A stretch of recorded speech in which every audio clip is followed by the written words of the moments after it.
Hello, Curtly. Hello, Welcome hello. to the show. Thank Very you. thankful. You're the first episode of the Gerry effect, and yeah, let's get started. Can you take me back and for a second and introduce who you are, what you're doing, and why we should listen to you? Okay.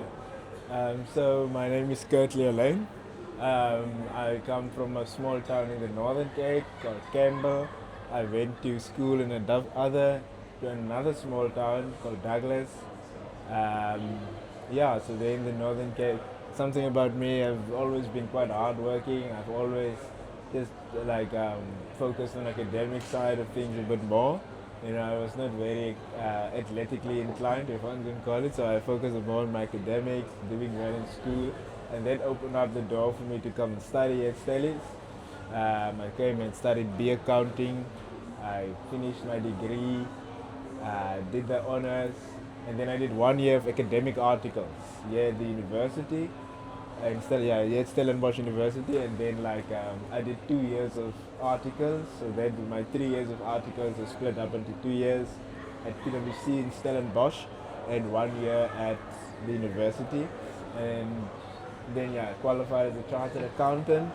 It is my understanding that this is focused a lot on chartered accountants, so that's what I am. Like this episode at least.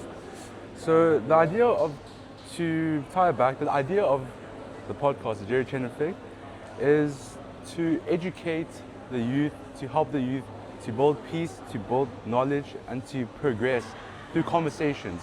Conversations where even I, who I would say coming from a very privileged background compared to most of this country, still lacked a lot of the insights when I was heading towards tertiary education.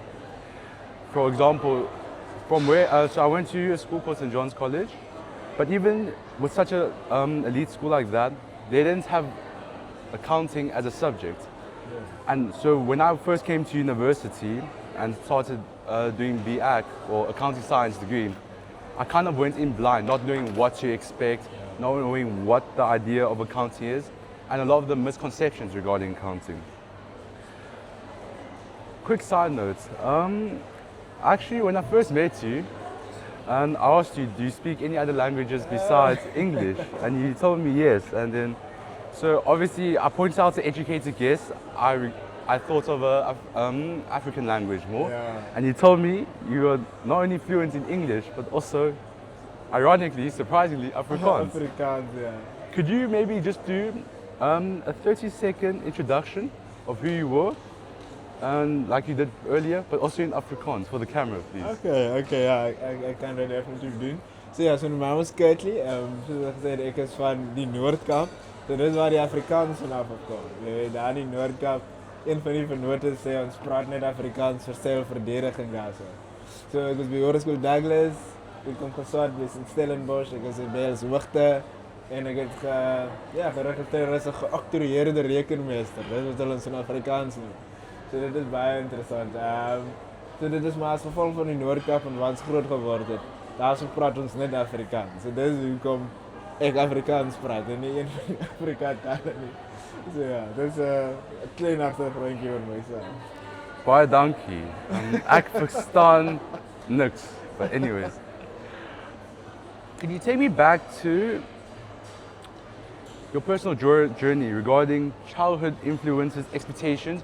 Because obviously, being born in a country like this, where we are unfortunately not a first world country, so the opportunities that we do have are much more limited. Yeah. And when we are given them, for the average student growing up, for the average person going to education, the opportunities we get and we value them are much more sacred, much more scarce compared to overseas, where almost everyone can afford, everyone has the ability to go to a semi-decent community college or university.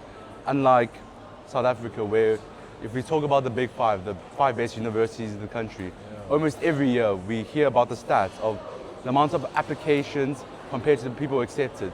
There's always 2, 3, maybe 4 times the amount of applications for students, and only a portion of them get accepted. So it is looking back on, a great privilege to be accepted when you were going to Stellenbosch University, one of the best universities at the time, and I think even better now because our rankings actually have gone up over the last couple of years. Yeah. That's Yeah, great to know. so like I think maybe just a bit of a background about myself is that like I'm actually very similar to a lot of like children maybe around South Africa and especially the black community in that like I didn't grow up with my own father, right? My mom was like 17 years old when she got me. My father was a teacher back then, so I didn't grow up with my father. I grew up with my mom's family, but in that even that provided a lot of maybe growing up with my mom's family provided a lot of blessings because that was a family that in the community they were quite established. You know, like they were a lot of them were like teachers and like public servants. So from a start from grade 1 to grade 6, I was in a more of a public school, and then you know where you'll get like maybe the standard of your education isn't the best. You get like these large classes, that one-on-one care that you need to really thrive in school. That wasn't necessarily there, but then by the grace of God, my mom got like a really nice job, and she was able to take me to like previously Model C school was what they call it, where it was a bit better. You know, like where the standard was a bit better. Our classes were smaller, and there was just more opportunities. The people who came to speak to us, you know, the people's parents were like directors and also chartered accountants, doctors, lawyers. And I get like from grade 7 I got exposed to that. And then Saika came to our school in grade 10, and then they told us about this career, you know, like becoming a chartered accountant, the status, you know, like the income potential and all of that about the requirements to become such. And you know, I was just taken aback. I just wanted this because previously my mom told me I would need to be a teacher as well, and I didn't want that necessarily for myself. Would it be a good way to say you didn't want to become the norm? You wanted to stand out or be like a lot of the internet, the culture of like hustling, locking in culture. You wanted to separate yourself from the norm. You wanted to be the 1% of an industry or something. You wanted to be the best. Exactly. And for you, going accounting, going CA was that route for you. That is correct. Yeah. Would you say, have you always wanted to do accounting, or was that cycle when they came to your school a big moment or a turning point for you? What do you think? I think that was a turning point for me. I never just wanted to be a CA. I think I thought of becoming a lawyer beforehand. You know, like, but then like, yeah, I don't know if the Law Society does business like that. But like, so Saika came to our school and they made it very clear that you can get a bursary as well.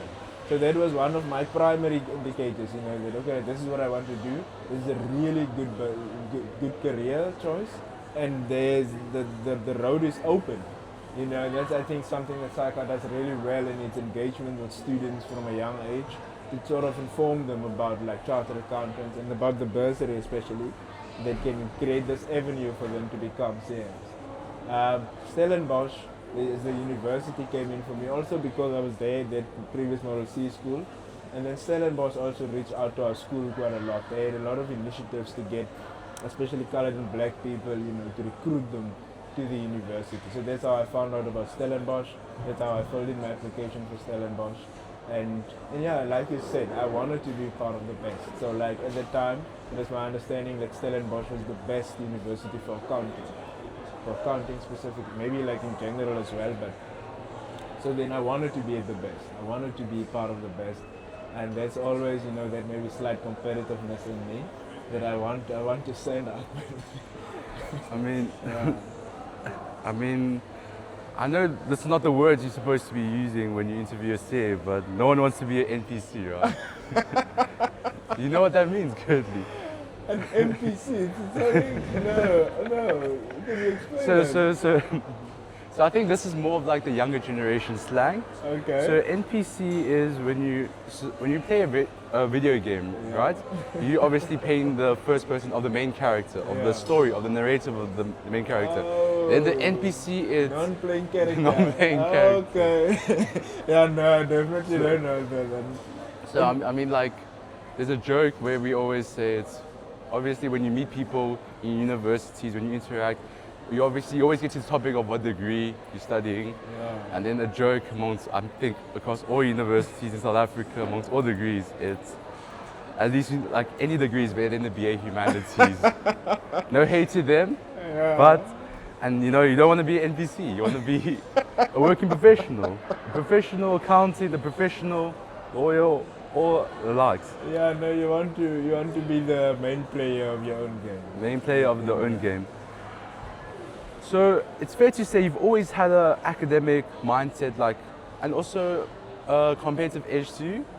And I think that pressure not only derived from, I think, your family upbringing, you wanted to work hard, like any other kid where you want to, down the line, put your family in a position, then better you were being brought into.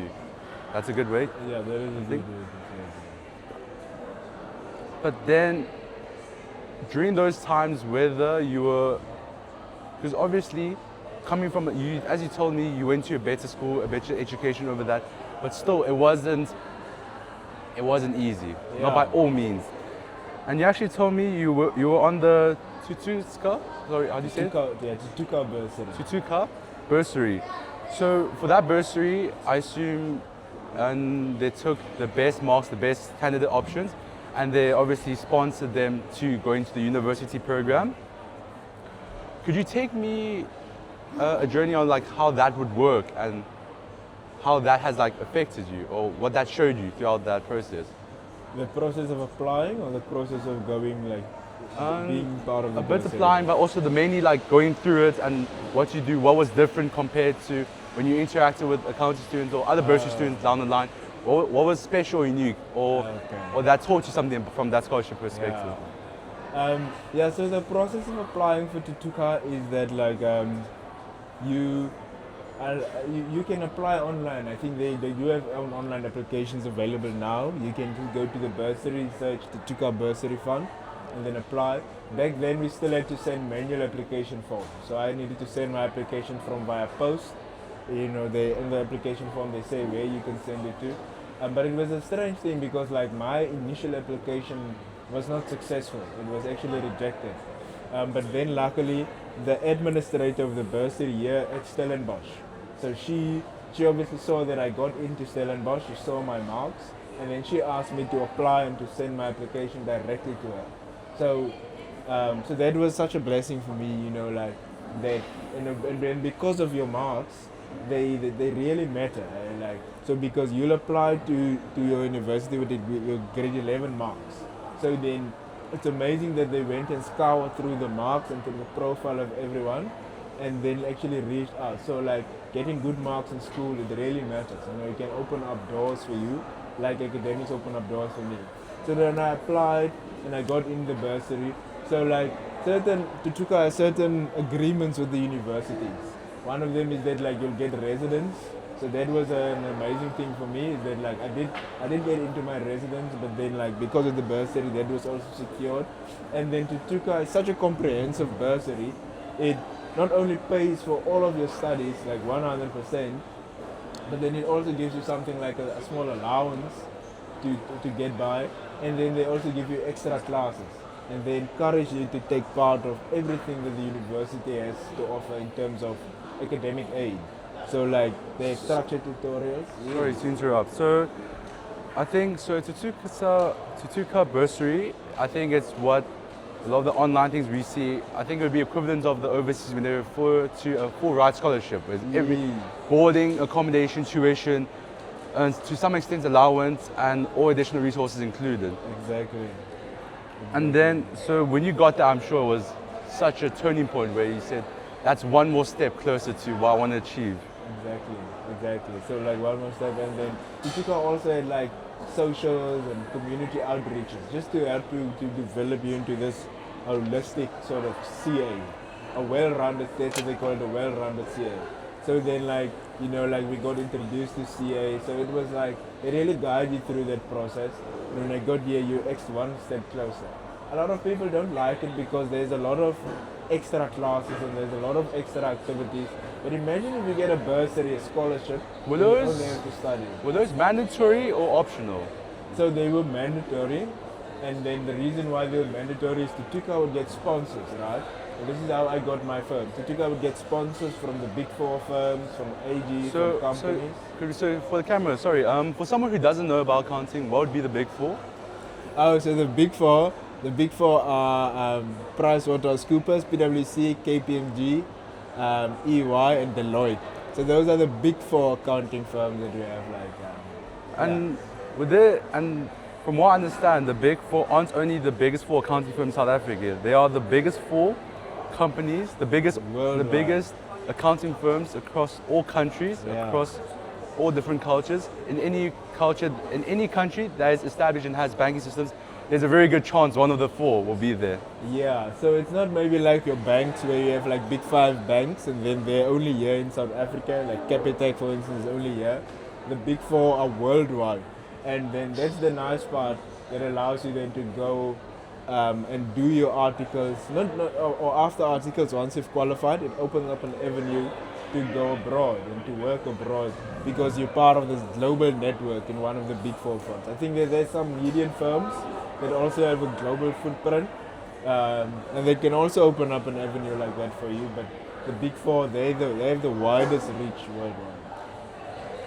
I think earlier when you said the classes were mandatory and all the additional resources, I think that is extremely fair because in my opinion, the way I view life is always give and take. Yeah. And obviously when you are given such a fortunate opportunity where, for example, if we just talk about statistics, where everyone would learn about that in first year accounting and distribution, for every, let's say, Curtly Olyn that made it, that went through the CA, there were 9 people who didn't get that scholarship. Exactly. And I think from their point of view, they wanted for everyone who got that scholarship to keep that scholarship, to keep on that journey, to keep that opportunity, because unfortunately, sometimes everyone gets different opportunities and sometimes a lot of people only get one opportunity and that's all they have. And if you mess it up, you mess it up. Exactly. Yeah, no, so like, it really helps. And like, I think like they've just seen that over the previous few years that like, when they don't have such measures in place, that especially if people who come from maybe a strict background, if you're in university and you have like all of this freedom now, most people don't maybe know what to do exactly. They don't make wise decisions. So then like them implementing such strict measures helps to keep people in line and to keep them in a place where they're best positioned to succeed. Okay, take me back for a second. Did your high school offer accounting as a subject? Yeah, so like my high school was obviously part of the NSC curriculum, the next like an Omalusi. I think it's like that. So it did offer accounting. So in high school, I hadn't, like when I started grade 10, obviously I said Psycha came, but they only came like year towards the end of grade 10. So then when I started, they always say, just position yourself for anything. So I had like physics, biology, accounting and maths. The straight 6 is what they call it. So like, yeah, there was accounting. So how do you think, from your point of advice, obviously you've been through the journey now, which we'll get into just now, when people in high school or people who are in secondary education going to tertiary education, what do you think, let's first go into points of, for the students, no matter what school you were, who didn't have accounting offered as a subject, what would your biggest advice you could give to them regarding the conception or misconception regarding accounting? Because for me, that was a journey I relate to, where I did go to one of the big schools in the country, but I chose accounting for the title, the prestige, the excellence of what the CA, the outcome, the end goal was, but I never had a true insight or grasp into what accounting degree entails or what it shows, or even the idea of it. And when I came here and did first year accounting, FNAC 188, it was such a shock to me from what I envisioned what accounting is to what accounting actually was and how they taught it. Yeah, so like I think like especially when you're still in school, like what some people would say is what you do in school and maybe like in first year FNAC 188 would be like bookkeeping. So it won't necessarily be like your accounting or financial reporting. So people would say like, no, accounting is just like those columns that you have to draw, those columns and those tables, and like it's just debits and credits. When that's actually just like the starting point of accounting. Like what I do as a financial accountant, which is what I'm in now, is that like I look at the business, like I make sure that like the process in the business are followed, and something that like if we've sold, that we best position ourselves and there are policies and procedures to make sure that we get our money for what we have sold, that there are processes and procedures that when we pay, we get the goods and the services, and we only pay for those goods and services. And then at the end of the story that we tell to the readers of the financial statements, the shareholders, the banks, even sometimes the employees, our directors, is an accurate reflection of what has actually happened in the business. So when it moves from like what you perhaps do in like in matric, there's just massive gaps and leaps and bounds. So accounting has evolved such that like we have something like the accrual principle of accounting that says that you don't only record transactions when they happen, but at that moment, we don't when you receive cash. When you receive cash, but when there's a right and an obligation, a right to receive money or an obligation to pay money, that's that point where you do it. And they've also tried the board, the IFRS board. They tried their best to align financial reporting principles and financial accounting principles with the business models of companies. So something that you learn, IFRS 17 recently came out, that's about insurance contracts. So that was sort of a landmarking thing, and like something like IFRS 16 that is about leases, where they said if you have a lease, there's actually an obligation now to pay. So like accounting isn't just debits and credits, it's not just about numbers, but it's about saying that this is what happened in the company, this is the business model that they're following, this is the objectives of the company. Like how do we tell that story in one set of financial statements to the directors, to the banks, that's easily readable, easily understandable, and good. So like so it's definitely not boring. That's one of the misconceptions. It's definitely not boring, but it's telling the story of that business. So I think a misconception is, I think in uni also, we touch upon a lot of the groundwork, the base work of it, Exactly. which I think can throw students off a lot. Yeah. But once you get into, I think, second year, third year, you start slowly touching the big four modules, which is pure accounting, so financial accounting, auditing, taxation, and management accounting. Management accounting. So that's also a very interesting thing, like when you go into management accounting, that says that, especially management accounting and costing, that says that like the business needs information readily available to be able to attribute a cost to all of the products that it manufactures. So then like that will help it in making decisions on like optimization, how much of this product and how much of this product to manufacture. It makes decisions in terms of the pricing, how much should you charge your customer based on all of the costs that you incur to make sure that you're actually profitable. Should you continue with this product? Should you not continue? Should you just dispose it?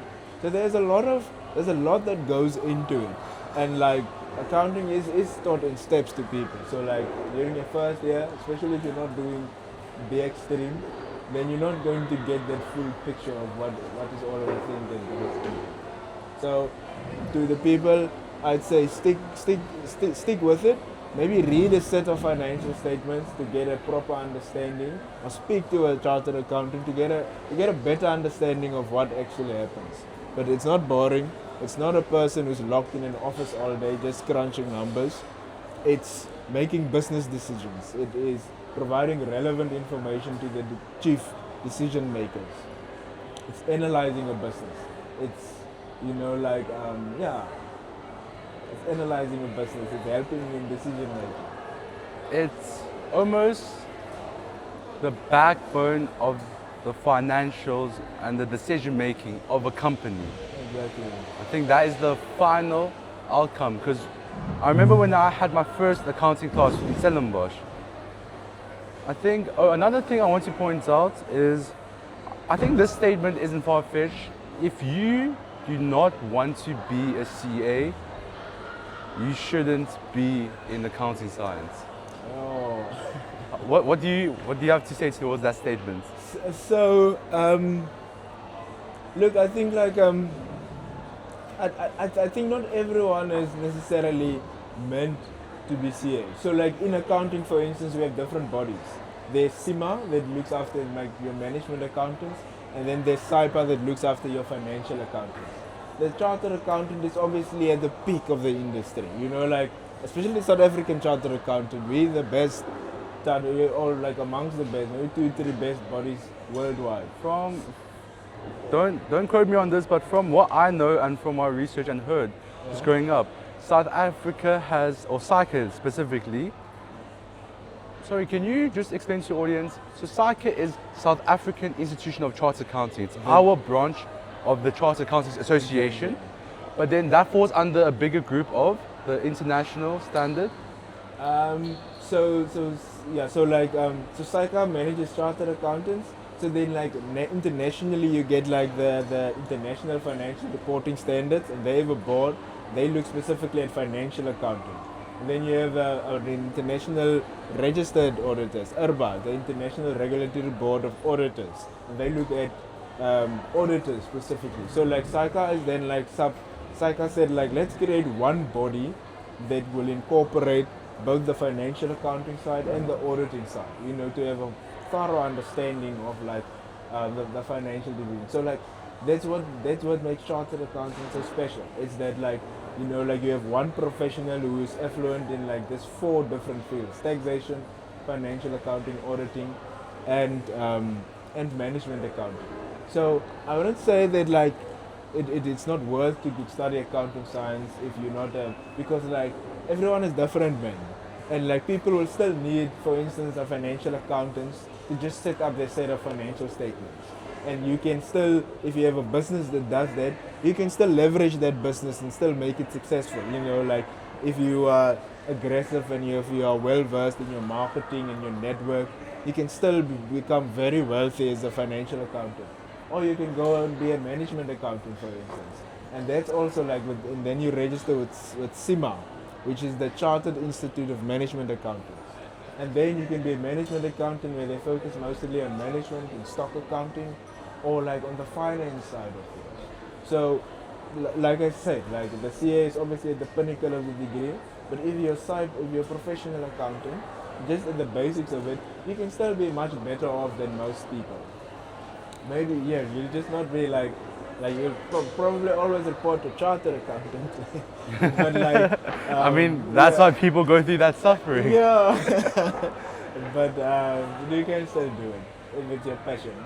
I actually want to point out briefly, apparently to statistics for the last couple of years, don't quote me on the exact number, from people going to that first step of their formal career, of going to that first year of accounting science, to eventually getting to CA, the percentage, what would your guess be? The percentage of that group of class, that first group of class, that class of let's say 2031, Yeah. and going to the CA. What do you think, how many people from that original class successfully make it in the 7-year time frame? Which would be the 3 years, of undergrad in uni, along with the PGDA or honors route, with 3 years of articles. And then the ITC? ITC and then the APC. Yeah. And then we should probably explain the journey. So like to become a chartered accountant, you need to do like the 4 years undergrad, and then it's 3 years of articles. During your 3 years of articles, you write 2 board exams. The initial test of competence, initial assessment of competence, they've changed it now, and then the assessment of professional competence. I would say it's maybe like a 20% rate within 7 years. So obviously ChatGPT gave me the data, so obviously there's hesitations, but from what I saw, it actually quantified 10%. Yo, oh that's rough, eh? And what exam do you think was the killer of all the killers out of all those exams? What exam, from your experience, if you had to guess, whether it was, let's say, the 3 years of undergrad, the exam after the undergrad, which is the PGDA, then the ITC and the APC. Yeah. Which one out of them do you think has the lowest pass rate? I think the 3 years of undergrad probably has the lowest pass rate.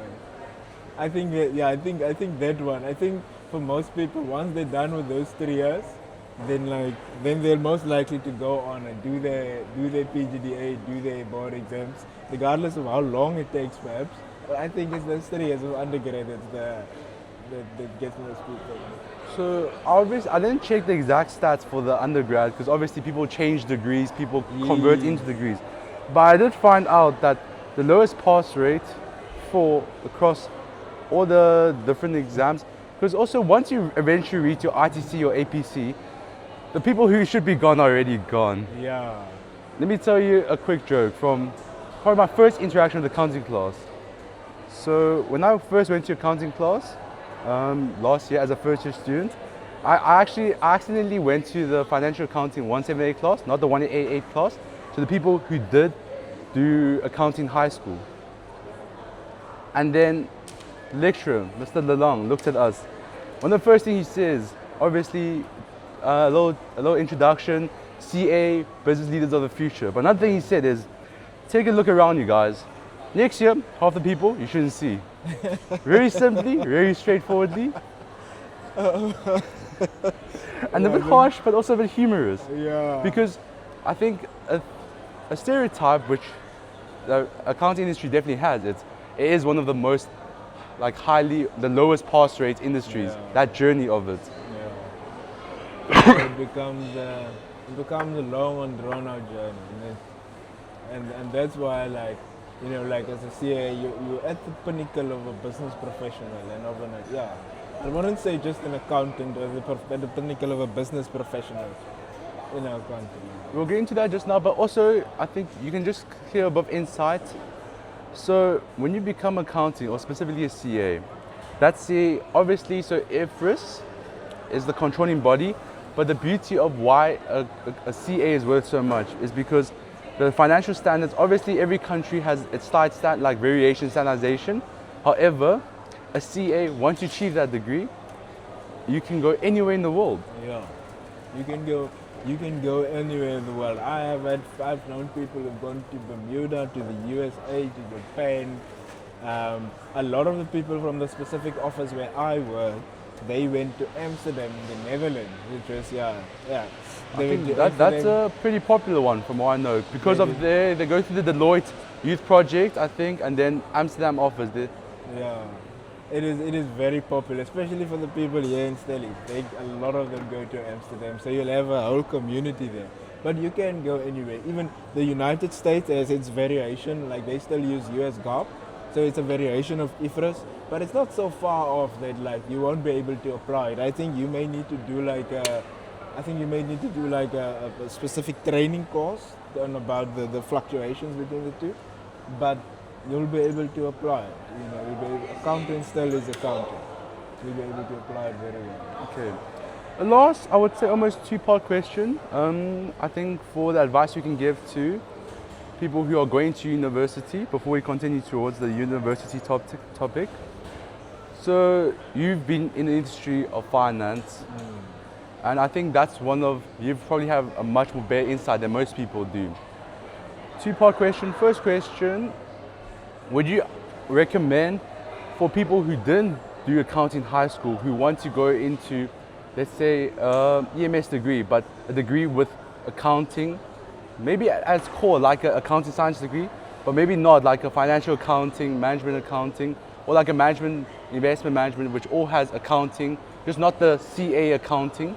Yeah. Would you recommend them going through, because I know a lot of education platforms offer them accounting bridging course before they come to university, if they never interacted with accounting before that?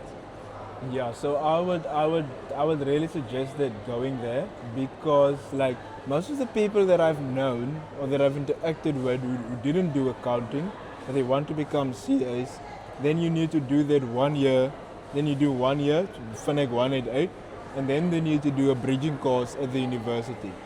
But then like when they do accounting 278, then it's really tough, man, because like you now need to jump a whole year's worth of work, and like just the pace at which they work in financial accounting 178 and the complexity of it is just much higher than financial accounting 188. So I would suggest do the bridging course first, and then you can start off fresh, and then just do it, because like the growth, the gap from 188 to 278, that's quite large for most people to sort of just get over, because the pace is high, the complexity of the work is higher, and I found that most people in any case need to add perhaps like a year onto their degree. So Also, a moment to say, I think especially for accountants and for all the other outside the doctors, this maybe this saying has been said before, but I'm gonna take it as my own. Guys, if you mess around or if you slip up for 1 or 2 exams in the accounting degree, your 4-year degree can be the best 5 years of your 6 years in university. So let me just put a caveat. I think you mentioned other degrees there, like investment management and management accounting. So the BAc degree here at Stellenbosch, that's obviously like the one where you have financial accounting 178, and that's like assuming that you did do accounting in high school. So for anything other than that BAc degree, not having done accounting in high school would be fine. So if you want to come and want to do BAc, that was what my advice applied to right now. So if you want to do BAc, then I'd advise doing the bridging course beforehand.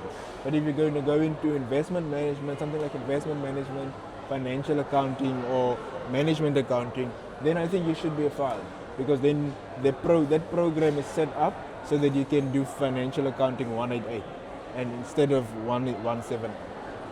So I hope that clarifies it. I think you gave us a bit of insight into that. And then the final question before we move on. From all your years of working in the finance industry, which I think EMS stands for, the Economic Management Sciences faculty. Yes. Besides the CA, what would your biggest advice for students, the next generation, the people, the class of, what's it now, 2025, the class of 2025 who's coming, and maybe we'll see some of you next year? Yeah. What would you recommend them, besides going the accounting route, the options in the EMS faculty degree? What would your biggest advice since you've gone through that journey, you've articles, you've worked with different professionals, or from the EMS faculty, some of them just may not go into the accounting and the CA route. What's your biggest advice for people who know they want to do a degree in EMS, or they're interested in like business finance, but not exactly sure yet? If you could only give one advice to them, what would you give? I'm also asking that because my sisters, our younger sisters, are going to grade 10 next year. And one of them said they want to be a CA, which I strongly had strong mixed opinions about. But let a girl do what let girl wants. But I think the biggest advice and insight, if you could only give one advice to the next class, to the next generation, regarding the EMS degrees and the options, what would you say? I would say you need to play to your strengths. You need to play to your strengths, and you need to, maybe this is just 2 points of advice. You need to determine what role you want to play in the business, and what is your strength, right? So like for instance, I think when we had the discussion, I mentioned degrees like marketing and logistics, logistics and procurement as well. So those focus on degrees that are very much involved in the day-to-day of your business. Marketing being you're selling people, so that's if you're like this outgoing person, like if you're able to sell stuff very quick, you're smooth with your mouth, then you can definitely, or even if you're creative, then you can go into that marketing and selling type of role. Procurement is if you like want to be that negotiator, if you're like hard, you can be hard on people, hard in terms of like getting your points across and making people deal to what you want. And then logistics, if you're like a planner of a business. So you need to play to your strengths. You need to determine like what you want to do, what role you want to play in your business, and then find a degree that aligns very well with that. Investment management is if you want to be in finance, you want to be trading stocks, you want to make those long-term financial decisions, then investment management can be that thing that you do. So think about like where you want to be, what role you want to play in the business, what are your strengths just inherent to you. Are you good with good with speaking? Are you good with selling stuff? Are you very creative? Are you the type of planning type of person? who wants to maybe sit back and plan, okay, right, this is our warehouse, this is the trucks, this is how we're going to distribute stuff to our various customers, then logistics or supply chain can be your thing. If you want to be like the person who's negotiating with suppliers, negotiating prices, planning ahead for the business, then procurement can also be your thing. So like there is a lot that happens. Like I said, like the accounting has a fixed route. The other things don't have a fixed route. So, but then if you differentiate yourself in a company, if you come in as Gerry with all of your strengths, all of your strengths, all of your good qualities, your charming good looks and glowing personality. Thank you. Then you know, like the path can be very open. Then you carve out your own way in that business. More so than maybe necessarily than a CEO would do it, where it's a fixed stream. You know with the CEO you're going to offer this to the client. But those others, I think it's a lot more open to your strengths and your characteristics. I just want to interject on the side topic we'll touch upon just now, but also I think we'll get into a bit more depth regarding AI. Also, I think with how the world's changed with open-based information across like the world, I mean, a cool fact to know, Harvard University has their whole first year computer science course publicly available. Yo. And so I think another, and correct me if I'm wrong, but I think another thing, it wouldn't be wrong to say that a degree now, to a certain extent, is worth less or less valuable compared to, let's say, 10, 20 years ago, due to the openness of information. But also on the flip side, because of that, the people who are more passionate in what they do or skilled at what they do, I think achieves more. So if before the degree doesn't make the man, now the man makes the degree even more. Yeah, the man makes the degree. I think like with the openness of information and like with all of that, then it can be that anyone can necessarily get those types of skills, right? But I think the conversation that we had as well is that like me as the employer, making a decision of whether to hire someone, how do I know that this person has those types of skills? And I think that's sort of that assurance that the degree still gives. Is that like if I want a person if I want to appoint a buyer, for instance, then I would need to look at the experience. I would need to do all of those types of background checks first before I really know. But like if someone has actually studied that, then I know that there's already a baseline that I can start off. You know, this person at least has all of the theoretical knowledge behind it. But then again, that doesn't mean that they'll be better at the job than someone who perhaps hasn't done it. But then like, and this is just my personal opinion and what I've seen of how our company has made decisions about who to hire. It's just that case of how do you know? So if you, for instance, start out your own company and you have to do all of those things, then the field is wide open, and then you can say you can start out that company, you can run it perhaps without having done your degree or whatever. And that's what we've seen from the very successful people. They are people who've started up their companies and they've made it successful in that manner without a degree. But if that person is now hiring also to interrupt, but at the end of the day, those are the success stories we hear. Exactly. Whether across all industries, when you learn about above stats and variation, whether was it people who do trading, day trading, people who gamble, people who create companies, 90% of them fail. And some of them fail more than one time who eventually land that success. Yeah. And another point I wanted to add on, I think this also really accurately reflects that at the end of the day, no matter how good you are at what you do, unless you can have something to show it, or show proof for it. Let's say you create your own accounting software. No one's going to question you if it works and you can sell it to the accounting companies. But I think from an employee's point of view, you want a guarantee. Just like when I buy an iPad, for example, I want the guarantee that it won't break within a year or two. And I think the best way to tell you this story is one of my friends, the family they make a day-to-day product that they do very well for themselves. And actually a couple of years ago, I think a year or two ago when I had a chat with my friend, he told me the dad was changing the CFO for the company slash group, and they had two candidates they both liked, candidate A and candidate B. And they actually wanted to go with candidate B more.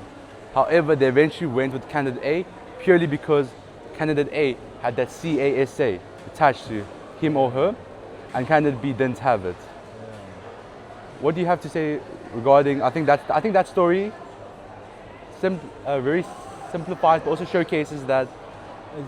Exactly, and I think it also maybe then becomes a case of like maybe experience also played a factor right there. So the only way to circumvent the thing of having to do a degree is if you can prove experience. So if you can show, I don't have this degree, but I've done this thing so much. And then like maybe a CA will also come with other business knowledge. Maybe the person has traveled abroad, and you definitely know that during the articles they know other CAs, and they've also perhaps been in a place whereby they know other businesses as well. Businesses who can be your suppliers, business who can be your customers. So then there's just a lot that comes with the designation or like with the degree. It's just, yeah. If someone who's done a degree, you can have the assurance that, okay, this person perhaps has friends as well who's been in varsity as well. So it's just that guarantee of how do you know? How can Elon Musk, even though he says he doesn't have a Harvard degree, but he hires people who has Harvard degrees.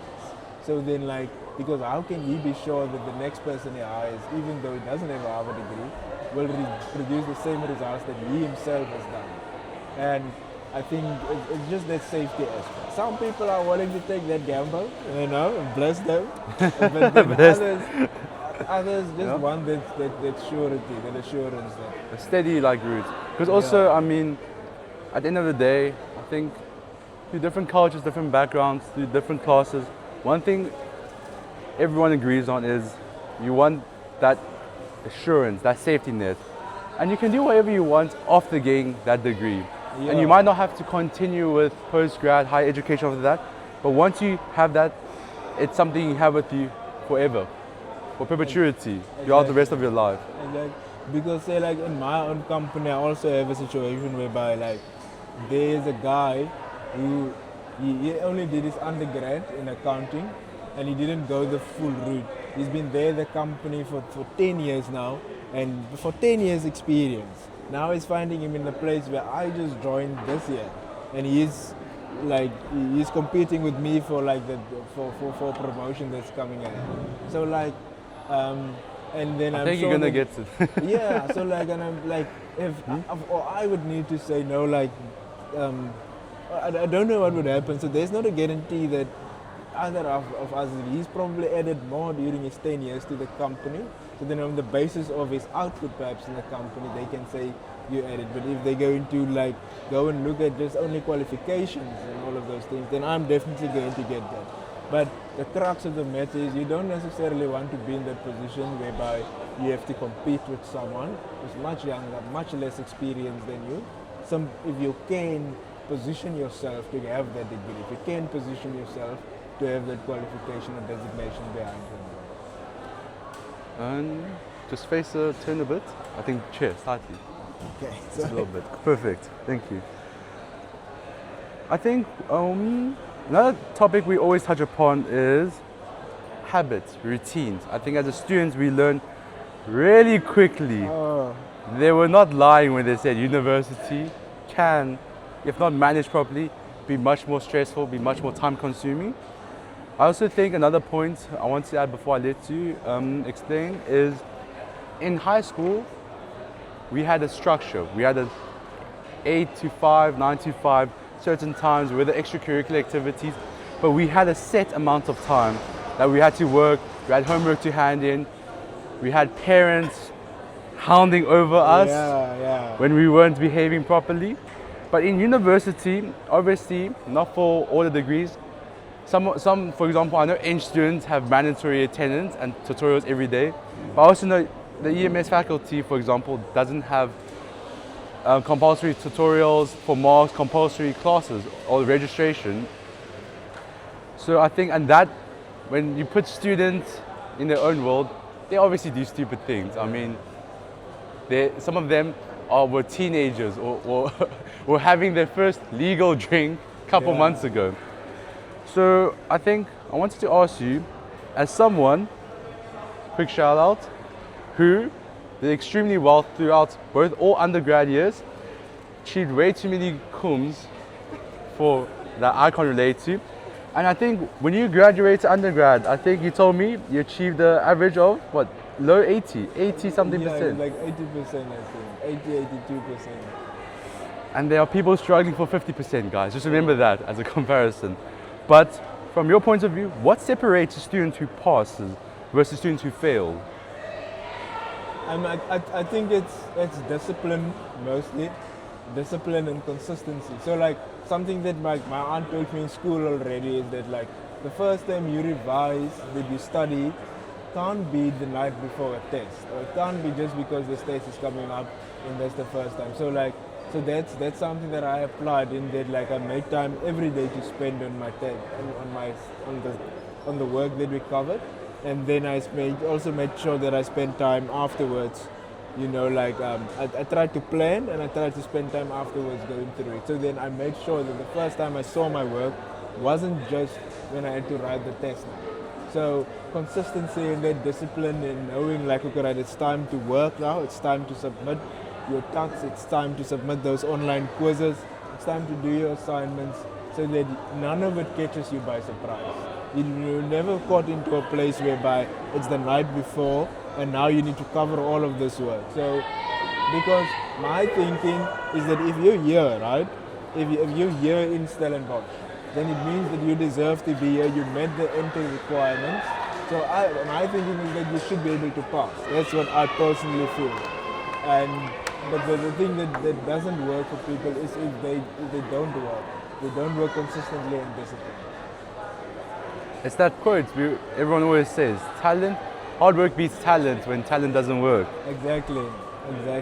I mean, you do get a few people who say that you're like, I don't need to study, I'm just so smart, I can do it. But like that's very few. And trust me, guys, if you're asking if you're that person, you know you're not that person. That's so funny, yeah. So There was some quite special people from high school, even now. People who didn't study, went out all the time, got 90s. Some even went for one or two subjects, got 100s for their subjects in high school. But yeah, in high school that may work, but I don't think it works. So you think the role of discipline versus talent is actually non-existent in a degree like this, where would it be wrong to say if you went through the adequate basic education and you obviously, if you had the marks to get into this degree, almost everyone, if you put in enough effort, went to all your classes, went to all the extra resources that university gave you, which would be the tutorials, the optional tutorials you can go to. Furthermore, the consultations with lecturers that you obviously have to spend time and effort, to your point. But you would say everyone who does that cannot fail if they put in the time, the effort, and utilize all their resources. That's my personal view on it. That is my personal view. That if you're spending the time, if you're making the adjustments necessary, then I believe that you should pass. That is my personal view on it. I know that there may be people who say that they've done that and they haven't passed because like it was just a tough. But my view, and I think I'm going to remain quite firm on this, is that like if you really seek all of the help that you need and you spend all of the time that you need to spend, then you position yourself very well to at least pass with the game, to at the very least pass it. Okay, another topic I will touch upon, I think everyone goes through that journey, is burnout in university. Yeah. How did you face it and how did you eventually create a routine or system where you could avoid that? Yeah, so burnout is definitely real, especially given like the amount of work that we had to cover and the amount of content that we had to cover and all of those things. So one thing about me as well is that like, and this is something that I perhaps wish I changed. I only studied. I didn't partake in like any extramural really activities in my residence or outside my residence. I studied for most of my time. I did tutoring as well for some cases, but then that's even linked to my studies. So I've definitely found myself in Sorry ways to that- interrupt. I think there's a good quote where I truly believe in is, if you can teach the content, you pretty much have known the content. then you know it, yeah. And that even helps you to understand it better. So I've definitely found that there were times where I was sleeping way too little, and I did get I got very tired at times. I wouldn't say I reached, safe to say, burnout. I was just at points where I felt really tired and where I really longed for more sleep at any given point in time. So during this semester when classes were happening, what I'd do is I would take power naps. Yeah. So I would not force myself to continue working if I feel that I'm sitting in front of my books and my eyes are shut. So then I would go to the very quiet sections of the library and I'd go and I'd just go and take a 30-minute nap there. It worked for me, and then I would need to make sure that by 11 o'clock I sleep, regardless of how much work I still feel I have left. I would put it on myself that I need to get the requisite amount of hours of sleep. And then I'd also focus on things like making sure that my technique for studying and consuming the knowledge is good. So lecturers would, for instance, tell you that you need to work out questions. So if the lecturers tell me that I need to work out questions, then I'm not going to spend time going and reading through the book for auditing, or going through reading through all of the IFRA standards, trying to win points or whatever. If they said focus on the questions, then I focus on the questions, and I don't spend time in doing things that I don't necessarily need to do. And then as the time draws closer to the time of the test, then they would tell you up until this point you're writing a test on. So then there's still some weeks left where you cover content. So then I would make sure that I only prioritize those things that the test will be about, and then during the recess perhaps, then I'd go and spend time on revising those theory that I put in my cutoff. So then I would also ensure that I don't burn myself out by doing something now that's not necessary to do. So it was those things. I took naps when I needed to take naps. I focused on my technique in terms of making sure I don't cover unnecessary content where the lecturers have told me don't do this, or rather take this approach. And I structured out my work properly. Planning ahead also helps you a lot. If you're consistent day by day and you work day by day, then you won't reach a point yet towards the end where you need to do all-nighters and do all of those things. And I think that also leads to fatigue. You're stressed, you're overwhelmed because of all the work you need to cover, and that can add to that feeling of, now I'm burned out. But if you just plan properly, then you could have avoided that so much. So yeah, that's some of the advice that I would give. Okay, I think, and then one thing students come in now, they go through year one, maybe again for some people. But another thing I think students learn quickly is, I think in around year 2 in accounting, a lot of people start signing with companies, with SMEs, small/medium-sized firms, or the big four, as you mentioned earlier. Can you just briefly explain, let's start with the big four, the myths versus the reality about the big four? So some of the myths that I've heard about the big four is that 2,000 hours a week. Yeah, and this is something. Okay, so that's not a myth. So they weren't lying. Eh? The amount of hours that you need to spend. I've heard that some people you need to leave the office at 11, maybe at 12, to be back the next morning at 8.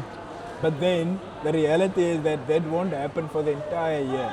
You may have 3 months where you're this large listed client where you need to put in that number of work, and it also won't happen for the entire week maybe. You can maybe have as the deadline draws near, then you may have to say for that entire week of the deadline, you have to just log in and you sleep at 11 or you sleep at 12, and then you need to be back the next morning at 8, or you leave the office at that time. So So, but it doesn't happen for the whole year. Some of the myths that you'll hear from the small firms is that you don't get the right exposure in a big firm because you'll spend 9 months of your year working on this large listed client and you'll only do like one thing. Like you'll only do the payroll, only do your expenses. That is a myth. I don't think that's true. And like even if that happens for your first year only, it won't happen for all 3 years. So now, like the comparison I like to make is, say you even like for 6 months on a big company like ShopRite, which is a very big entity. You're 6 months, your first year you come in and you just do that thing. Next year you're going to get something else. Next year you may manage like a whole the audit or like a whole number of companies in that one company. And if I compare someone who was part of ShopRite versus someone who did a small number of like fish and chip shops at a very small auditing firm or did a bunch of body corporates, I'm going to go for the person who was part of that massive client who did like who progressed from maybe in their first year they did only one thing to the next few years they were in charge of like a whole company, or like they did the checkers division, or they managed the user division of this large company, rather than someone who was at a small firm, did a lot of very small clients where every single client is the same because you're only doing body corporates. Like it just weighs up for you. So that's one of the biggest myths about like the large companies. Okay. So, from your experience, you signed, I think, in year 2. So, Tuka allocated me at the end of my honors year, at the end of my PGDA. Okay. And you decided to go with Big 4, the PwC? Yes, I wanted to. Could you just briefly explain, and you specialize in auditing? Yeah. Could you briefly explain, it's a 2-part question. The drawbacks and the positives of going to a medium-sized firm, a small medium-sized firm, compared to the Big 4.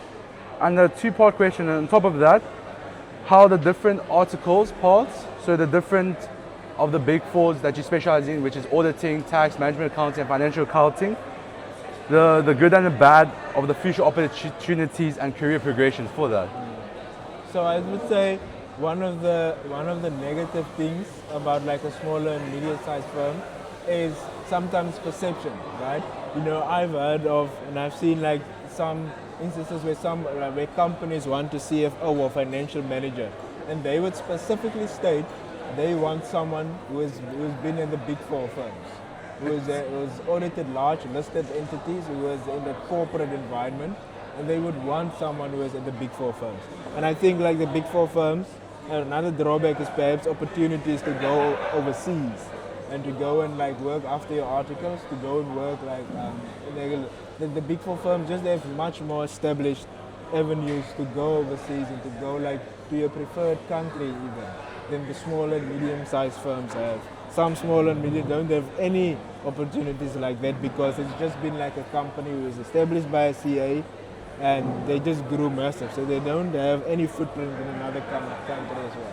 So just that exposure and that like opportunities is slightly curtailed at a smaller firm than it is at a Big 4 firm.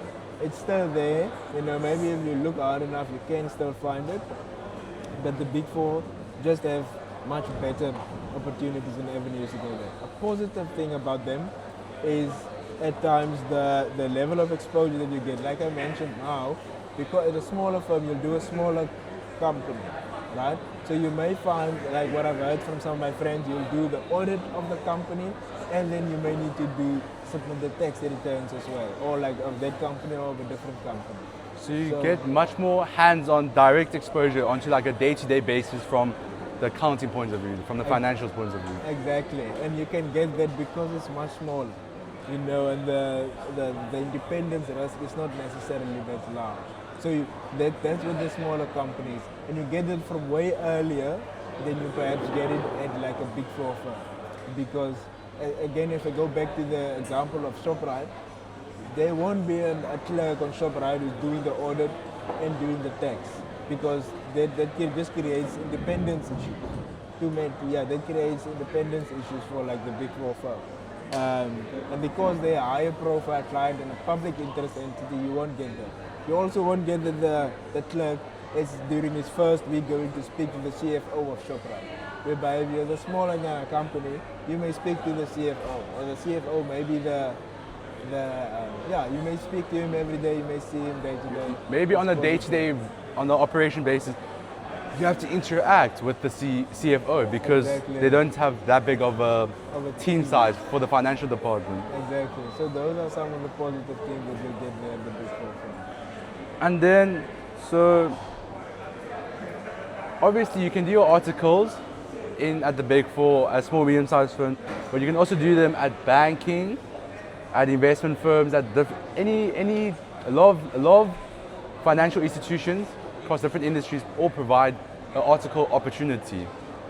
What advice would you give, or like the career projections based on that? Yeah, so if you definitely want to be in a bank, then like go for the banking article. You know, I think it will set you up really well, and that's the experience that I've gotten. What I've heard, like I've heard a story of like an acquaintance of mine who did his articles at a bank, and then unfortunately, like when he wanted to go abroad to work, you know, then the experience that he has is that of being in a bank, and abroad they need auditors. They specifically want auditors, so then he unfortunately didn't get that opportunity to go abroad because he didn't have audit experience. And then if you were in an audit, right, in an auditing experience, then it's a bit much easier to go into that banking space. Because if you've audited a bank, then you have enough insights into how the bank works, into like the accounting and all of those things, to be able to enter in at your desired level of pay. But if you were at a bank, you don't necessarily have that audit experience, so it may be slightly more difficult for you to enter into the audit space and get your desired level of remuneration, because they would want you to have at that level of remuneration a certain level of experience, which if you're not in auditing itself, you won't necessarily get. But like if you're auditing a bank, then it can be justified that you have enough experience to enter into it. So just consider where you want to be there. But I think also when we had a discussion, based on your personal opinion, you can go from auditing to everything else when you Exactly. specialize, but you can't go from anything else to auditing. Exactly. It's a one-way linear conversion. It's that one-way conversion. So like from auditing is much more better if we go to the other. So the first salary, that first paycheck, Yeah.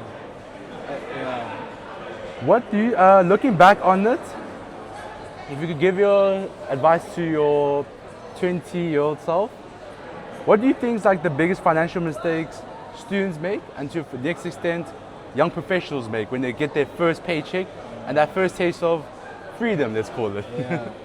So I think generally like a big mistake that maybe I would have made, that I made as well, was to try and chase trends, man. I think like a lot of us a lot of young people, a lot of young students try to chase trends, try to keep up with the latest maybe clothing and all of those things, as opposed to then Lifestyle inflation. yeah, it's that lifestyle thing, as opposed to focusing on like your basic needs and then focusing on something like saving. You know, so if I could go back, that's definitely something that I would very soon cut out. And then like something like, for instance, I got not at the start of my articles, say like 1 year into my articles, at the end of my first year of articles, I bought a vehicle, because at that time I justified that I need a vehicle in order to like travel to the different locations and to like to do stock counts and like to take advantage of like travel claims and all of that. So that puts you at the back front, because like that vehicle is that fixed cost. Currently, you may not be able to get a vehicle for under 5 or 6K a month, and it's that fixed cost that will go off on your salary every single month. And then if you compare the buying a vehicle and paying those installments compared to like Ubering, even if you have to Uber every day or if you have to get a Lyft Club, the vehicle is still much more expensive. I think like that Ubering, that variable cost of it can work out cheaper, because some days you can work from home as well. So they faded into like trying to keep up with trends and trying to do what people expect, rather than really considering the alternatives and making the best option, making the best decision that's available for you financially. So I think to summarize that, I think it's live below your means, even when you do get that increased paycheck over Yeah. time. And when you make a big financial decision, think about it, justify, maybe speak to people around Yeah. you and see if it's really worth it, or is it more in the moment, a little splurge kind of. Exactly. I think when you told me you're not the most heavy reader, but Yeah. you did mention when I asked you about a book that really, I think, gave you that changed your perspective regarding finance, money, Mm. which was Rich Dad Poor Dad by Robert Rich Dad. Kiyosaki. Yeah, Rich Dad Poor Dad is a really solid book, and that actually speaks to this thing. I think like one of the biggest things that he says is that like we need to make sure that we, with our funds when they're flowing out, that we buy assets as far as possible. So like he, for instance, speak against this thing of going to get a degree, to get to work as a job, and then you save for retirement or you save in a unit fund. He instead proposes doing things that start your own business. Start your own business, and like when you're getting your funds and focus on buying assets rather than keeping up with the trends, rather than incurring the lifestyle inflation, as you said. It completely changed my mind as to how to go about with your finances. Because even like your job, you can't, for instance, give your job to your next generation, to your children, but your business that you've established or the assets that you've bought, you can definitely pass that on to your next generation. Thank you for that. And I want to touch upon a bit more personal topic regarding you as you Yeah. spoke. So you mentioned to me actually you stopped drinking in Yes, university. I think to be more specific, in the year of honors. Yeah, it was the end of the year honors. Yeah. And it's almost a two-step question. So can you just take me through why you stopped doing that? And also your connection with faith and how important that was, almost a turning point for you, we would say. Yeah, so like I think like it sort of started from when I needed to consider, why is it that I'm doing this? Like why am I drinking? And what is the consequences of it? So I found that I was drinking quite a lot because like it helped me to fit in. Suddenly I can speak to my friends. I can think, speak to the sorry to girls. interrupt, sorry to interrupt, obviously, alcohol helps with everything but the right things.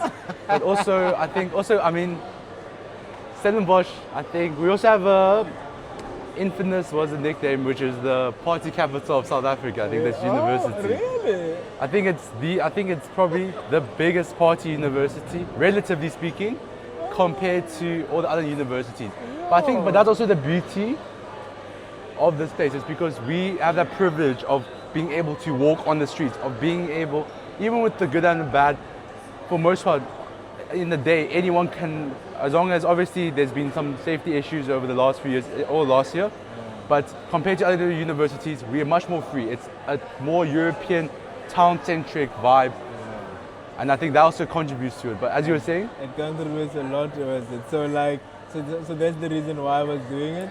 And then like, I looked at some of the consequences of when I was drinking. I never like reached the point where I stopped, and like, and I was like, okay, right now I had enough. It was always like just going way too far. And then like, I got into some fights during my honors year. There was even one fight that we got into where like, this one guy pulled out a gun. We needed to run into the McDonald's. that's not fun. So it was rough, man. Like, I really made some reckless decisions. And I then asked myself as well, what type of man do I want to be? What type of person do I want to be? And like, my answer relates to that question was very much linked to my faith. I wanted to be a man who's living on the principle. Have you always had a connection with God growing up? Yeah, so like I always went to a church growing up, but like it was almost a case of, I'm sure you guys would have heard, some people just go to church because like that's the thing that you do. You go to church every Sunday, and I found that doing that, it has helped me make the right decisions or better decisions maybe than my peers, because there were very few of us growing up that actually came to study and all of that. So at that point in time, it helped me to make the right decision. But then because I was perhaps just doing it like that once a Sunday, and I wasn't focusing as much on like more of the finer details as relating to maybe my identity and like my day-to-day decision making, then I got into a place where I would drink to fill that gap. So I asked myself then, do I want to continue practicing my faith in this manner? Do I want to keep on living like this? And then my answer was no. You know, I wanted to make better decisions. I want to be able to enjoy to have a nice time without even needing to drink. I want to be able to speak to whoever I want to without needing to drink. I want to be able to make proper decisions and well-guided decisions at all times. And alcohol just doesn't allow me to do that.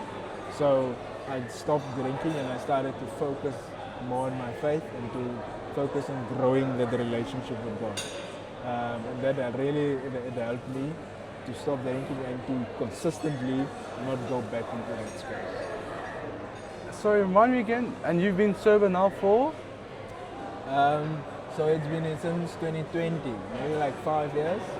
That's amazing, brother. Well done. Yeah, no, thank you so much. So I think to add a further point, I think you also told me faith is also one of the strongest supporting things that kept you through the burnouts, the highest of highs, the lowest of lows through that CA journey. Yes, that was, and especially like because when I came here, I was away from my family, man. Like I think like during that first day was especially more difficult.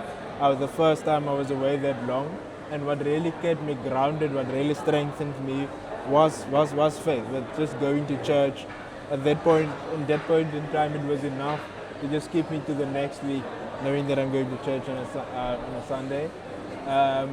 Through the times when it got really tough, you know, and it felt like, you know, like, oh, the grace maybe getting a bit harder, and then just knowing that something like God has my back. Sorry to interrupt you there. Just take me just a briefly. What would you say was the lowest moment of your CA journey?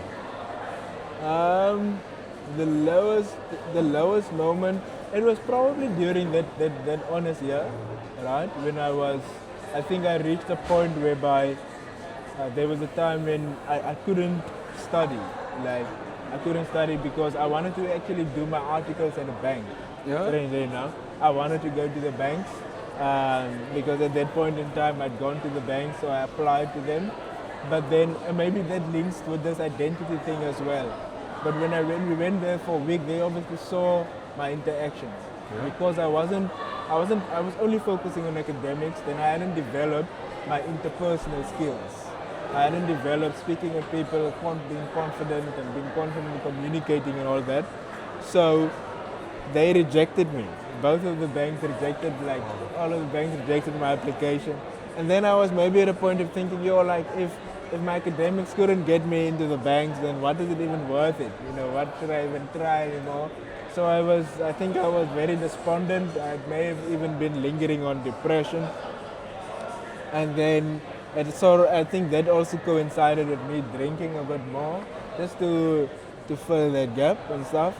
So it was at that point in time when I started asking myself the questions of what type of man do I want to be, what type of person do I want to be. So those questions came from that point of having hit a really low point and needing to pick myself up from that. And that's where I defaulted or like bounced back to faith.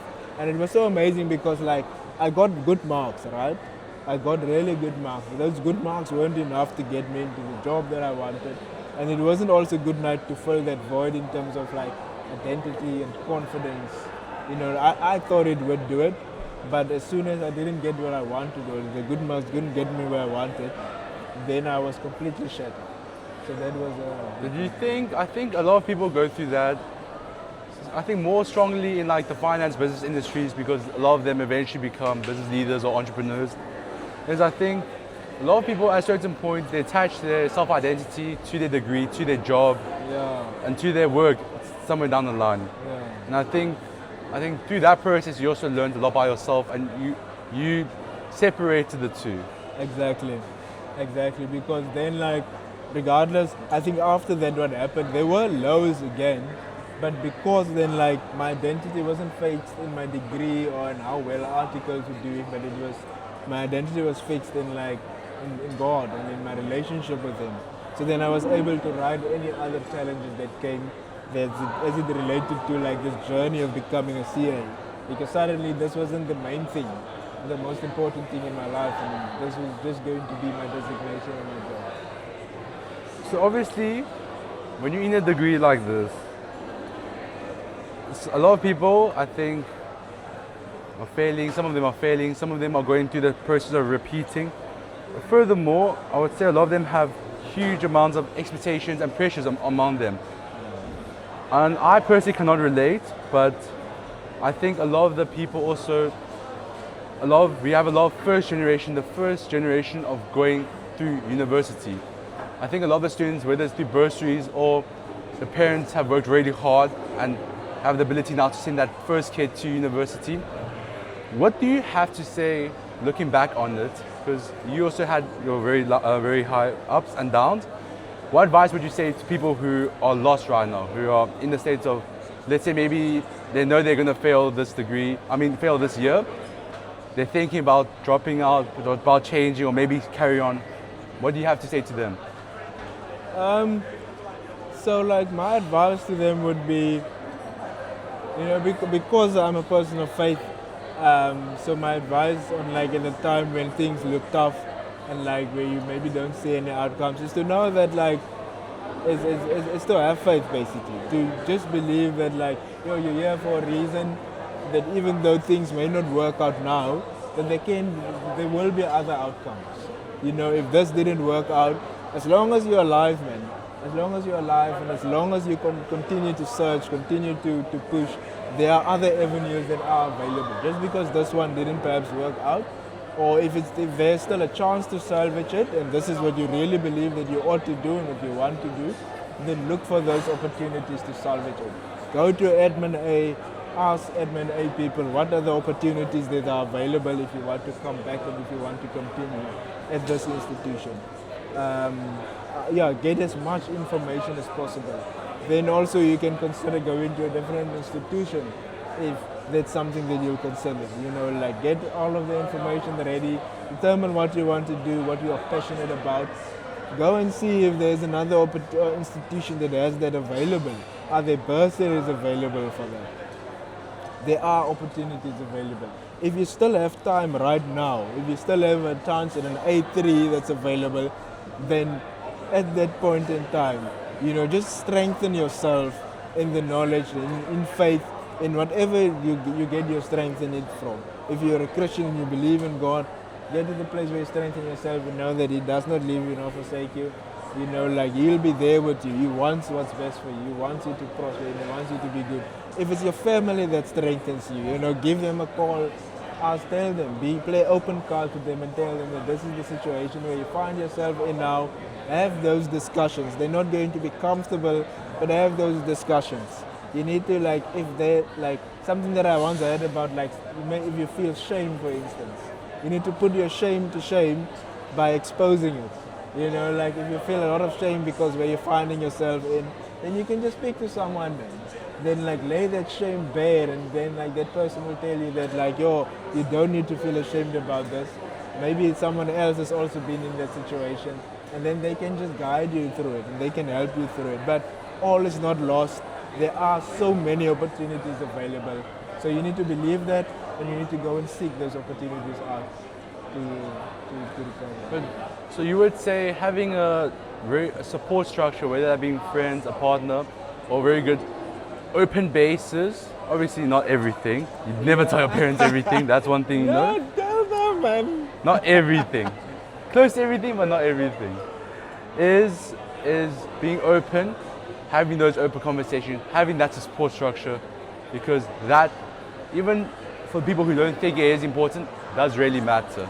It's really important because sometimes you sit there, right, and you've maybe gone through a process of failing, or you've maybe you've reached a massive disappointment, and then you're just in a place where you don't want to speak about it, and then you're so ashamed, you feel judged or whatever, and that feeling is what keeps most people captive.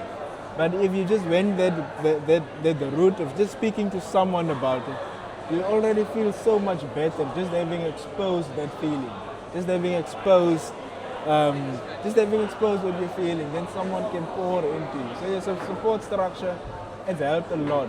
So like, and that's maybe one of the things that helped me through like things like burnout and through the struggles as well. It's faith. And then sometimes I've just been calling my mom and just hearing a voice, man. Nothing is greater than a mother's love in this world. Exactly. We agree with that, right? But yeah, speak to people, speak to someone.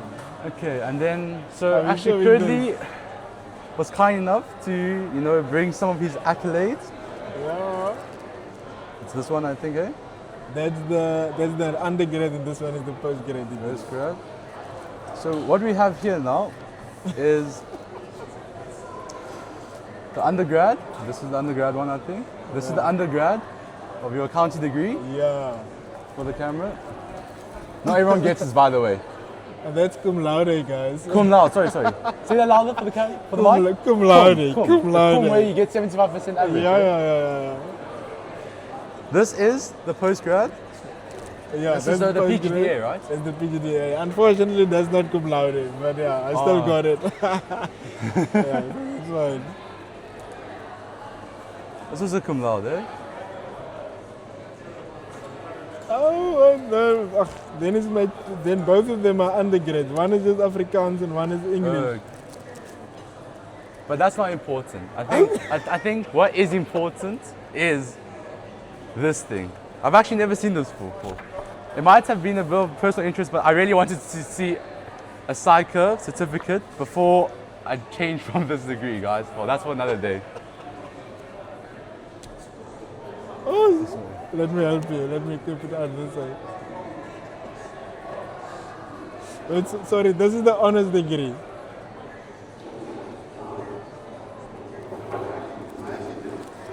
So I think, looking back on the now, through all the downs, through all the ups, how do you think, now that you've got your CA, getting all the accolades, how do you think that's changed who you are and to another extent on the way you view life and your approach? Yeah. So like, I think, especially like now that I've mentioned like the really lows that I've experienced, one of the big things that I've come to realize is that like any accolades or anything that you achieve, it's just the outcome of like this internal process that you've gone through. So then like, it's because I've changed and I've grown that eventually the outcome of it was that, okay, I got my CA or I got my degree now. So that was the big thing. So I try not to think of it as that like the designation as a CA or like the degree has changed me. It's then because I've changed and I've grown that I got this, and now it's going to put me in a position where I can grow more, I can learn more, and I can contribute more to society. Like so, I've grown much more confident. I've grown much more confident in who I am, rather than like the things that I've had. I think I've grown more resilient in dealing with people. I've realized that like, and especially now in my work, I've realized that like achieving stuff isn't and making headway, achieving what you're called to do in life or what you want to do, your desired outcomes, your goals. It's not just about like some things like your degrees or your designation. It's more about people relationships, right? So like we're for instance able to have this because of the relationship, and I hope it's not just because I'm saying. I mean, it definitely helps. So like, but the relationships really help you quite a lot. You know, prioritizing them, building them, nourishing them, protecting them. Relationships with people are very much important. And I remember it's what you've said, that like maybe the next biggest thing isn't going to be a technological achievement, but maybe it's going to be how people interact with each other, how people just work together to achieve desired outcomes. So I think another reason why I said that is also purely because I think through COVID, through what happened in 2020, the world changed, and I think we had a couple years of disconnect where, from what I see in my younger sisters and their friends, and I think also what you see on a working basis is I think through that experience and it set the tone and momentum for it is the younger generation, unfortunately, don't know how to communicate as effectively, I would say, compared to our generation. I mean, I remember when I got my first ever phone, I think in grade 6 or 7. And now you have kids out there who are like, I think 6 or 7 years old, not grade 6 or 7, 6 or 7 years old, having their first ever phone. Yeah. I think so from both like a student perspective, but also when you work into work environment, how valuable is being able to effectively communicate and build relationships? I would say that's the main thing. I would say like that's I've heard people who are in articles, for instance, right? So like as an article clerk, you'll be the one auditing. So you'll be the one who's there on the client's premises, gathering the information, putting it in the working paper. I've heard from some of my friends that like because they have built a relationship with the client, with the business, with the people in the business, they're able to get information quicker because they're able to get also more accurate results.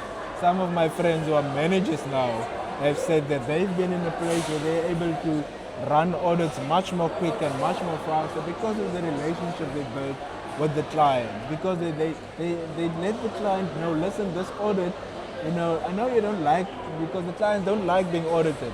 They know you don't like it, but unfortunately we have to do it. So we may as well make it nice. We may as well make sure that you're best prepared to give us what we need in order to get the audit done quicker. And that helps to build them. They are audit partners where their main focus is on building the relationships, building goodwill with clients, positioning themselves that when the client needs something, they're able to help them to contact the right person.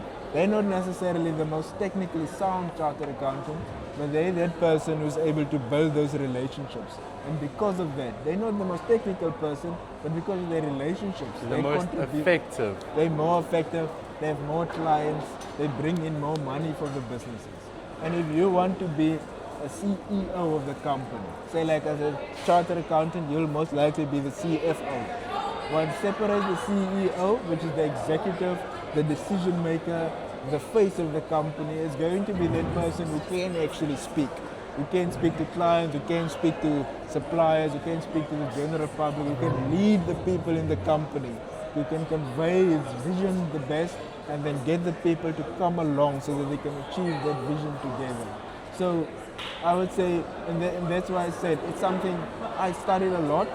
I would have, if I could go back, I would still study, but not as much. I would try and position myself to grow my interpersonal skills, to grow my relational skills, to grow in communicating and getting a bit of a group of people to come along.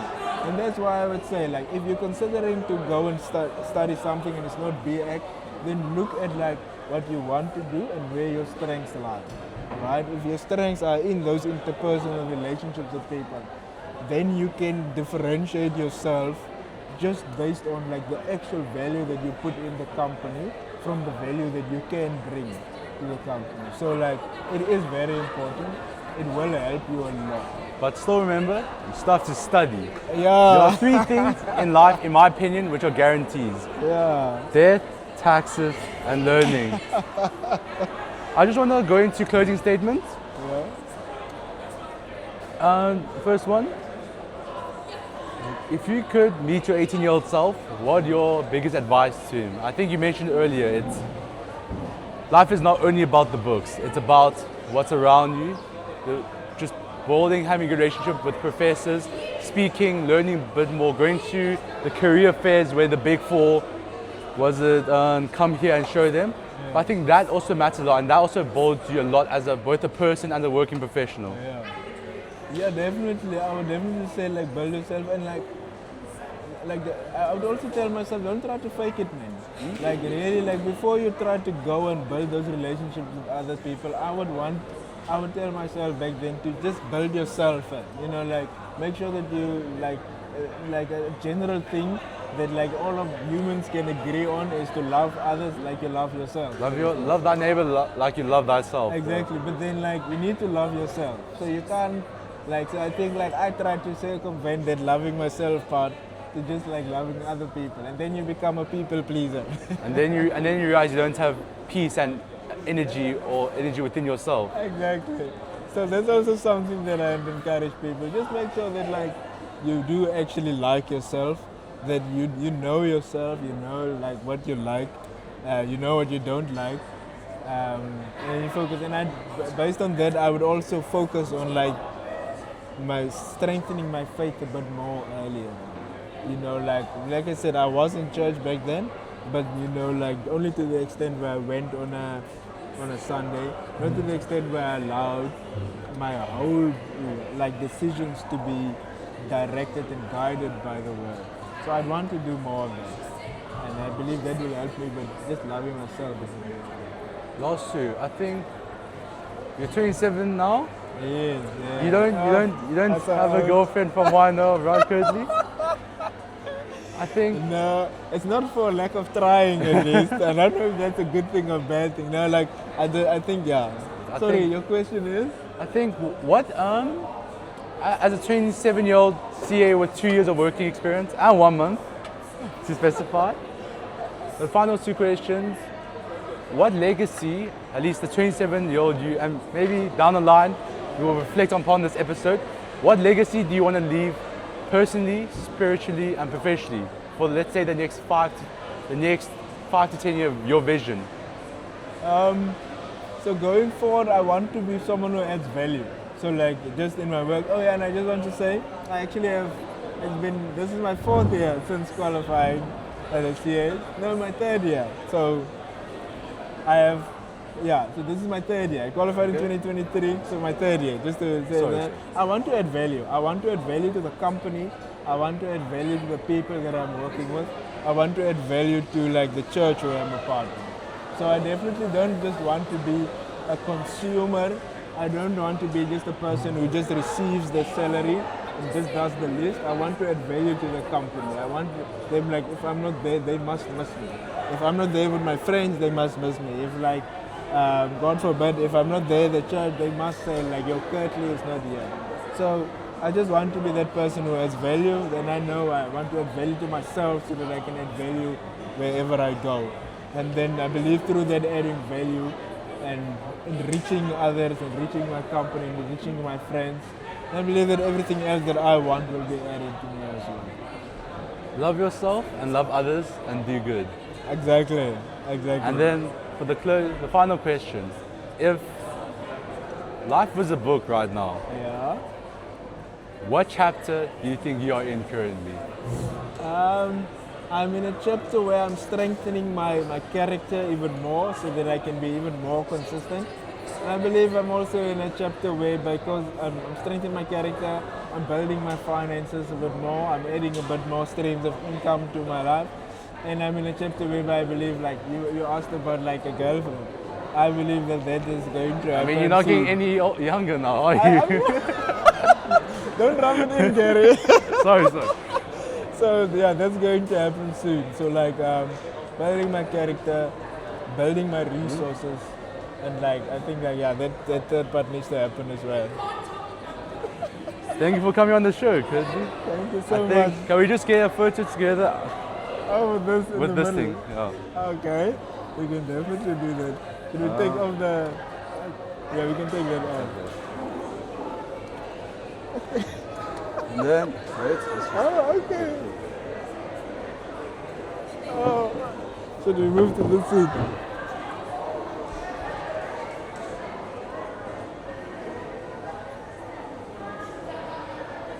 Are you ready?